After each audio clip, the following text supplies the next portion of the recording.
I've been investing in Bitcoin, Sol, and Tesla. The more I listen to you about pair trading options, I'd like to become a bit of a trader to increase my bags, but I'm very nervous to dip my toes in the water. Would $1,000 be enough to dry powder to play? And what would be some good entry levels, strategies, best ways to get started? So I'm glad you asked this question. $1,000 is not enough to play with options. You need at least $10,000 to $20,000 because the type of things that we play, you got to buy 100 share equivalent, and those options typically are very expensive. In fact, if you're playing Tesla, a Tesla option will cost way more than 20,000. So that puts you out of the game. However, there is another solution: paper trade. There are lots of really good tools out there.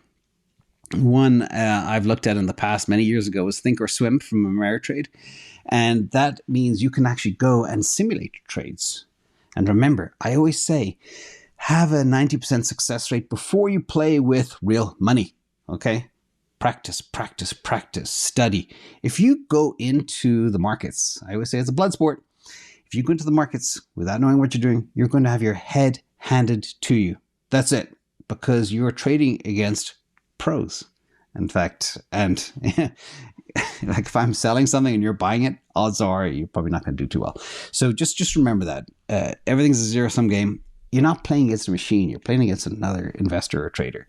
So be careful of that. But yeah, check out some of the free tools. Webull also have a paper trading solution and many, many others.